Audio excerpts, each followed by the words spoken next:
మనం బైబిల్‌లో చూసినప్పుడు వారిద్దరి మధ్య ఏం జరిగిందో బైబిల్ వివరంగా చెప్పలేదు. కానీ హేబెలు దేవుని దృష్టిలో అంగీకరింపబడటం, కయీనుది తిరస్కరింపబడటం వారిద్దరి మధ్య దూరాన్ని పెంచింది. లోకంలో అసూయ గూడు కట్టుకున్నప్పుడు అది సహోదరత్వాన్ని కూడా మర్చిపోయేలా చేస్తుంది. వారు పొలంలో ఉన్నప్పుడు కయీను తన తమ్ముడి మీద పడి చంపెను. ఎంతటి దారుణం!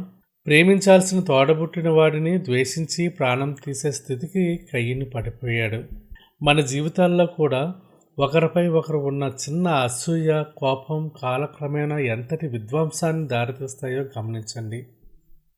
యెహోవా నీ తమ్ముడైన హేబెలు ఎక్కడున్నాడని కయీనును అడుగగా అతడు, నేనెరుగను, నా తమ్మునికి నేను కావలివాడునా అనెను. హేబెలు గురించి దేవునికి తెలియదా? ఖచ్చితంగా తెలుసు. ఆయన మన రహస్య ఆలోచనలను, పాపాలను కూడా చూసేవాడు. కానీ దేవుడు కయీనుకు తన పాపాన్ని ఒప్పుకునే అవకాశాన్ని ఇచ్చాడు. కానీ కయీను ఏం చేశాడు? నేను ఎరుగను, నా తమ్ముడికి నేను కావలివాడినా అని అహంకారంతో సమాధానం చెప్పాడు. పాపం మానవుణ్ణి అబద్ధాలు కోరుగా, బాధ్యత లేనివారుగా మారుస్తుంది. నేడు మన పరిస్థితి ఎలా ఉంది? మనం చేసే తప్పులు కప్పిపుచ్చుకోవడానికి దేవుని సన్నిధిలో కూడా అబద్ధాలు ఆడుతున్నామా? మన వారి పట్ల బాధ్యత కలిగి ఉన్నామా అని ప్రశ్నించుకుందాం. అప్పుడు ఆయన, నీవు చేసిన పని ఏమిటి?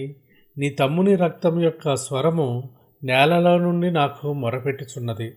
కావున నీ తమ్ముని రక్తము నీ చేతుల నుండి పుచ్చుకొనుటకు నోరు తెరచి ఈ నేల మీద ఉండకుండా నీవు శపింపబడినవాడువు. మనం చేసే అన్యాయం, మనం చూపే ద్వేషం, మనం చేసే పాపం దేవుని చెంతకు చేరి మొరపెడుతుంది. ప్రతి పాపానికి దేవుని దగ్గర లెక్క ఉందన్నమాట. ఏ అపరాధం కూడా శిక్ష లేకుండా పోదు.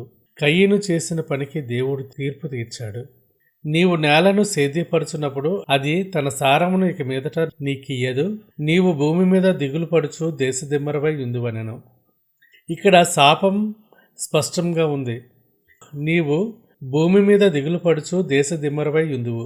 ఒకప్పుడు నేల మీద కష్టపడి పంట పండించిన వాడు ఇప్పుడు అదే నేల మీద దేవుని సన్నిధికి, ఆశీర్వాదానికి దూరమై ఒక దిక్కులేని వాడిగా మిగిలిపోయాడు.